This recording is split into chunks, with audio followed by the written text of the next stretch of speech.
आज आम्ही या यात्रेचं नाव जनसन्मान यात्रा हे ठेवण्याचं महत्त्वाचं कारण लोकशाहीवरचा आमचा दृढ विश्वास आणि ज्या वेळेला काही योजना अजितदादांनी राज्याचे अर्थमंत्री म्हणून या ठिकाणी दिल्यात त्या योजना जनतेच्यापर्यंत पोहोचवाव्यात हा सुद्धा एक तऱ्हेचा जनतेचा सन्मान आहे म्हणून आम्ही जनसन्मान यात्रा अशापैकी यात्रेला संबोधित त्या ठिकाणी करतो आहोत। अजितदादांनी यावेळेला हा 10वा अर्थसंकल्प मांडलेला आहे। या राज्यामध्ये 10वा अर्थसंकल्प मांडण्याची दुर्मिळ अलौकिक अशी संधी त्यांना त्या ठिकाणी मिळाली आणि 10 अर्थसंकल्प मांडत असतानाच राज्याची आर्थिक स्थिती आर्थिक घडी जराही विस्कटणार नाही याची खबरदारी घेत आर्थिक शिस्तीचं सुद्धा नवीन पर्व अजितदादांनी महाराष्ट्राच्या सरकारच्या अर्थकारणामध्ये त्या ठिकाणी निश्चितपणाने केलं। पण अशा वेळेला लोकशाहीवरचा दृढ विश्वास असल्यामुळे आणि महाराष्ट्रातल्या जनतेवरती आम्हा सर्वांचं तितक्याच पद्धतीने सर्व प्रादेशिक विभागातल्या अनेक गोष्टीचं सखोल माहिती असल्यामुळे आपण काही लोकाभिमुख योजना अजितदादांनी त्या ठिकाणी जाहीर केलेल्या आहेत। हे करत असतानाच ज्या योजना या अर्थसंकल्पामध्ये या ठिकाणी मांडण्यात आल्या या काही जनतेवरती किंवा कोणावरती मेहरबानी किंवा उपकार नाहीत। या राज्यातल्या जनतेने आम्हाला प्रेम आणि विश्वास दिला ज्या विश्वासाच्या माध्यमातून गेले अनेक वर्ष आम्ही सारेजण त्या ठिकाणी काम करत आलो। अजितदादा त्या ठिकाणी वेगवेगळ्या पदावरती काम करत आले वेगवेगळे विभाग त्यांनी समर्थपणाने सोपवले। त्याच्यामुळेच या 35 वर्षाच्या त्यांच्या राजकीय जीवनातलं आपण जर काय मागोवा घेतला तर जनतेचा हित आणि जनतेच्या हिताला प्राधान्य याच गोष्टीवरती त्यांनी सातत्याने त्या ठिकाणी भर ठेवलेला आहे। ही योजना ही संबंध जनसन्मान यात्रा संबंध महाराष्ट्रामध्ये जाणार आहे। महाराष्ट्राच्या कानाकोपऱ्यामध्ये त्या ठिकाणी जाईल आणि या जनसंवाद यात्रेची सुरुवात ही आम्ही नाशिकपासून त्या ठिकाणी करणार आहोत। या जनसन्मान यात्रेच्या निमित्ताने समाजातल्या सर्वच घटकांशी थेटपणाचा संवाद दादांचा त्या ठिकाणी होईल। योजनांच्या पुरता केवळ सीमित राहणार नाही। योजना आहेत त्या योजनेच्या निमित्ताने समाजातल्या वेगवेगळ्या घटकांना नेमकं काय अपेक्षित आहे त्यांच्या भावना नेमकं काय आहेत हे जाणून घेणं आणि राज्य सरकारच्याकडून या योजनांची प्रभावीपणाने अंमलबजावणी करण्यासाठी अधिक काटेकोरपणाने प्रशासनाला सूचना देऊन त्याची अंमलबजावणी करणं हा भाग त्याच्यामध्ये असेलच। पण याच्याखेरीज समाजातल्या वेगवेगळ्या घटकांशी संवाद करण्याचा हा आमच्या सर्वांचा प्रयत्न आहे आणि ही संबंध यात्रा महाराष्ट्रामध्ये हायब्रिड मॉडेलमध्ये त्या ठिकाणी होईल आणि या संबंध यात्रेच्या दरम्यान प्रत्येक विधानसभा मतदारसंघामध्ये 2 किंवा 3 आम्ही सभा किंवा कार्यक्रम त्या ठिकाणी ठेवणार आहोत ज्याच्यामध्ये एखाद्या मोठ्या हॉलमध्ये कारण पावसाचे दिवस आहेत पर्जन्यकाळ पाऊस काळसुद्धा महाराष्ट्रामध्ये चांगला होतो आहे त्याच्यामुळे बळीराजा सुकावला आहे काही ठिकाणी अधिक पर्जन्यवृष्टी झाली त्याच्यामुळे काही नुकसान झालेलं आहे। पण तरीसुद्धा महिला युवक शेतकरी आदिवासी आणि उपेक्षित घटकांशी दादांचा संवाद त्या ठिकाणी राहील आणि हा संवाद होत असताना त्यांच्या मनातल्या असलेल्या भावना समजून घेत अधिक प्रभावीपणाने राज्य सरकारच्या यंत्रणेच्या मार्फत या साऱ्या काही गोष्टी कशा उत्तम पद्धतीने पोहोचू शकतील हा आमचा सर्वांचा दादांचा त्या ठिकाणी प्रशासनाच्या माध्यमातून प्रयत्न राहील। संघटना म्हणून राष्ट्रवादी काँग्रेस पक्ष पूर्ण क्षमतेने पूर्ण ताकदीने या संबंध जनसंवाद यात्रेमध्ये त्या ठिकाणी सहभागी निश्चितपणाने होईल आणि जनसंवाद यात्रा ही 8 ऑगस्टला सुरू होईल आणि त्याच्यातला पहिला टप्पा 31 ऑगस्टला संपेल आणि त्याच्यानंतर मग नंतरच्या कालावधीमध्ये उरलेले विभागसुद्धा त्या ठिकाणी होतील। उत्तर महाराष्ट्राच्या नंतर पश्चिम महाराष्ट्र मुंबई आणि विदर्भ असं 31 ऑगस्टपर्यंतच्या यात्रेचं त्या ठिकाणी स्वरूप आहे जी पूर्णपणाने त्याची प्रत्येक विधानसभा मतदारसंघामध्ये आम्ही कशा पद्धतीने करणार आहोत त्याची माहिती आपल्याकडे त्या ठिकाणी दिली जाणार आहे। 15 ऑगस्टला पश्चिम महाराष्ट्रातली यात्रा त्या ठिकाणी सुरू होईल हे पुणे जिल्ह्यातील 22पर्यंत मग ती मुंबईमध्ये पोचेल आणि 26 ऑगस्टला आम्ही विदर्भामध्ये त्या ठिकाणी त्याची सुरुवात होईल। पहिल्या यात्रेमध्ये आम्ही सलगपणाने 5 दिवसाचा कार्यक्रम त्या ठिकाणी घेतलेला आहे। 8 तारखेला जी यात्रा सुरू होईल या गुरुवारी ती 3 जिल्ह्यांतून जाईल आणि याच्यामध्ये दिंडोरी, देवळाली, सिन्नर, निफाड, येवला, कळवण, चांदवड, धुळे, अंमळनेर, कोपरगाव, मालेगाव असं या सगळ्या पट्ट्यातून आम्ही ती यात्रा त्या ठिकाणी करणार आहोत. आणि ही संबंध यात्रा केवळ आमच्या विधानसभा सदस्यांच्या पुरता सीमित नाही. राष्ट्रवादी काँग्रेस पक्षाचे आमदार हे तर आमचा महत्त्वाचे नेते त्या विधानसभा मतदारसंघातील आहेत, पण कार्यकर्ते आणि कार्यकर्त्यांच्या बरोबर जनतेचा सन्मान, जनतेशी संवाद, सर्वसामान्य जनतेशी संवाद हा आमचा त्याच्यातला एक महत्त्वाचा भाग आहे.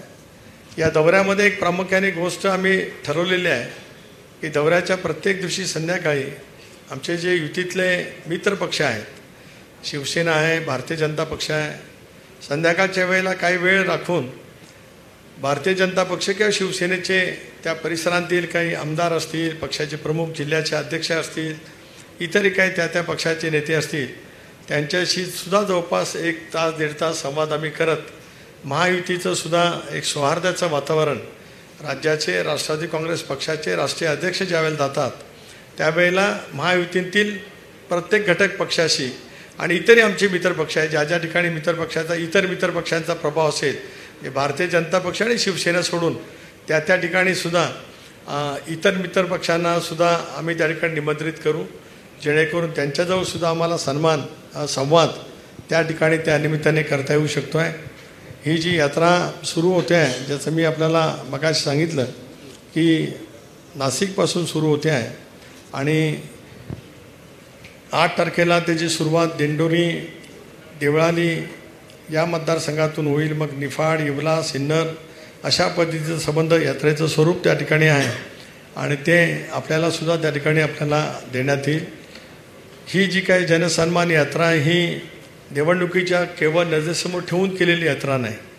या राज्यभरामध्ये वेगवेगळ्या राजकीय पक्षांनी, वेगवेगळ्या नेतृत्वांनी आपापल्या परीने यात्रा जरूर त्या ठिकाणी केल्या असतील, पण जनसन्मान यात्रेचा उद्देशच आहे की जनता ही आमचं दैवत आहे आणि त्या जनतेपुढे जाणं, जनतेसाठी केलेल्या योजना, ठळकपणाच्या ज्या योजना आहेत, लाडकी बहीण, मुख्यमंत्री लाडकी बहीण ही योजना असेल, शेतकऱ्यांचा सन्मान करत त्यांचं शेतीपंपाचं माफ केलेलं वीज असेल, ज्या शेतकऱ्यांनी नियमितपणाने कर्जफेड केलं त्यांना 50,000चं प्रोत्साहनपण अनुदान असेल, युवक युवतींच्यासाठी प्रशिक्षणार्थी वेतन 10 लाख विद्यार्थ्यांना 10,000 रुपयापर्यंत प्रतिमाह अशी 10,000 कोटी रुपयाची त्या ठिकाणची योजना असेल, मुलींचं पदव्युत्तर शिक्षणापर्यंतचा मोफत खर्च हे करण्याच्या संदर्भात असेल आणि भुजबळ साहेबांच्या विभागाच्या मार्फत अन्नपूर्णा योजनेच्या अंतर्गत 3 गॅस सिलेंडर जे काही दिले जाणार आहे ती योजना असेल, अशा या अत्यंत महत्त्वाकांक्षी योजना या संबंध जनतेच्यासाठी जे काही दिलेल्या आहेत त्या थेटपणाने जनतेपर्यंत पोचवाव्यात, अंमलबजावणी त्याची विशिष्ट कालावधीमध्ये त्या ठिकाणी करावी, अशाच हेतूने ही जनसन्मान यात्रा आम्ही त्या ठिकाणी ठेवलेली आहे. या यात्रेचा किंवा पत्रकार परिषदेचा मूळ हेतू आपल्या सर्वांच्या समोर मी या ठिकाणी ठेवला.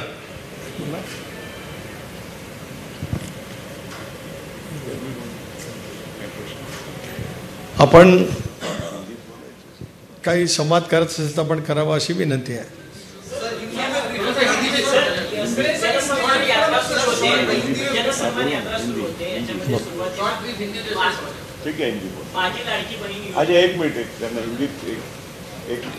राष्ट्रवादी कांग्रेस पार्टी के राष्ट्रीय अध्यक्ष नामदार अजीतदादा पवार राष्ट्रवादी कांग्रेस पार्टी की तरफ से जनसन्मान यात्रा पूरे महाराष्ट्र में शुरू कर रहे हैं.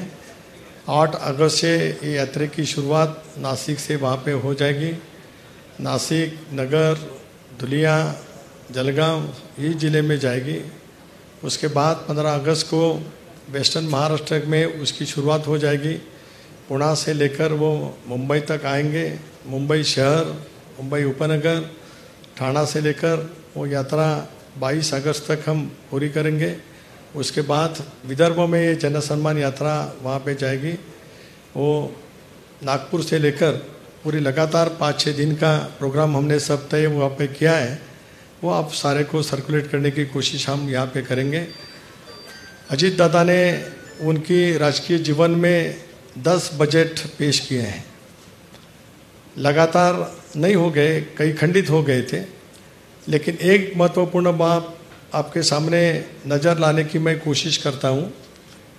केवल एक ही व्यक्ति है जिन्होंने 10 बजट इस महाराष्ट्र में पेश किया है। बजट पेश करते वक्त महाराष्ट्र की आर्थिक स्थिति, जो कुछ इकोनॉमिकल डिसिप्लिन रहता है, वो जरा भी इधर उधर न करके उन्होंने सब पूरी महाराष्ट्र के लिए बहुत सारी योजनाएं उसमें दी हैं। आज महायुति की तरफ से, एनडीए की तरफ से जो कुछ योजनाएं इस बजट में पेश की गई हैं, उस योजना जनता कर लेके जाने का इस जनसम्मान यात्रा का प्रमुख उद्देश्य वहाँ पे है। हम जाएंगे वहाँ, दादा जाएंगे, महिलाओं के साथ, युवाओं के साथ, किसानों के साथ संवाद वहाँ पे करेंगे। उनके मन में कोई योजना के बारे में कोई तकरार होगी, कोई और शंका हो जाएगी तो उसका निरसन करने की कोशिश भी वहाँ पे करेंगे। प्रशासन की तरफ से इस योजना की अमलबजावनी करने के लिए पूरी ताकत से वो तो काम करने की, उनका एडमिनिस्ट्रेशन कैसा है आप सारे को जानकारी है। राष्ट्रवादी कांग्रेस पार्टी के सब वरिष्ठ नेता, मिनिस्टर्स, विधायक इस यात्रा में शामिल हो जाएंगे। लेकिन हम इस यात्रा को पार्टी के तक सीमित नहीं करना चाहते हैं।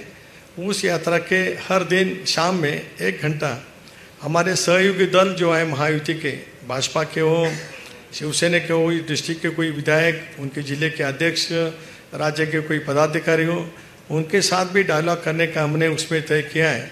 उन सब लीडरों के साथ भी हम शुरू में संपर्क करेंगे ताकि वो भी 1 घंटा जब अधिदाता उनके साथ संवाद करेंगे तो उपस्थित रह सकते हैं।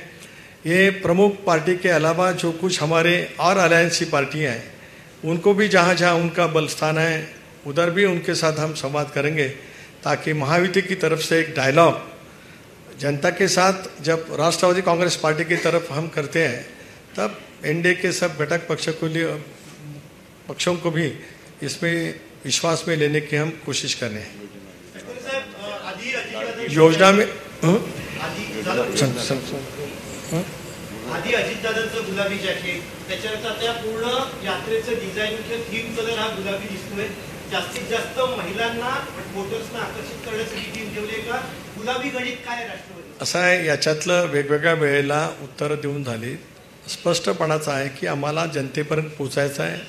विकासाच्या कामाच्या मुद्द्यावरतीच आम्ही महाराष्ट्रामध्ये पुढच्या कालावधीमध्ये काम करणार आहोत। यापूर्वी सुद्धा आम्ही सगळेजण व्यासपीठावरती बसलेले आम्ही प्रत्येकजण विकासासाठीच नेहमी सत्ता आणि सत्तेच्या माध्यमातून जनतेच्यापर्यंत विश्वास निर्माण करण्याचा प्रयत्न केलेला आहे।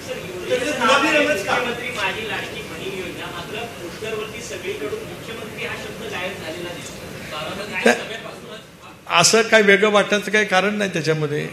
ही मुख्यमंत्री लाडकी बहीण अशीच योजना आहे।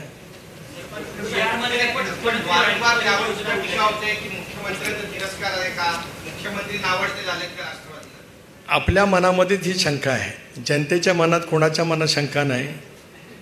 राष्ट्रवादी काँग्रेस पक्ष किंवा महायुती म्हणून आमच्या कोणाच्याही मनामध्ये शंका नाही। सकारात्मक भूमिकेवरतीच, विकासाच्या मुद्द्यावरती जनतेपर्यंत आम्ही पोहोचतो आहोत। माननीय मुख्यमंत्री, उपमुख्यमंत्री देवेंद्रजी, एकनाथराव शिंदे, अजितदादा यांचाही संयुक्तपणाचा दौरा पुढच्या कालावधीमध्ये नियोजित होणार आहे।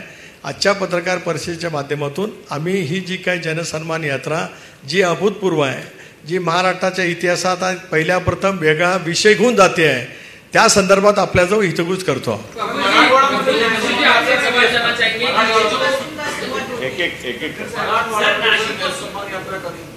मी सांगितलं ना, पहिल्या टप्प्यातला कार्यक्रम 31 ऑगस्ट पण आपल्यासमोर सांगितला। मग उरलेल्या टप्प्यामध्ये मराठवाडा, पश्चिम महाराष्ट्रातला उरलेला भाग आणि मग कोकणामधील 3 जिल्हे याच्यामधला तपशील आपल्यासमोर ठेवण्यात येईल।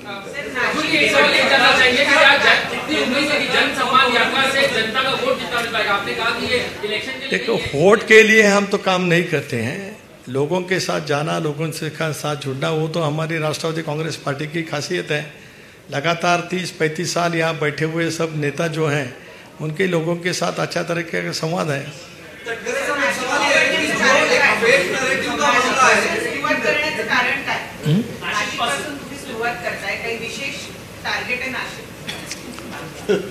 कुठेतरी सुरुवात करायला वाटतं की नाही?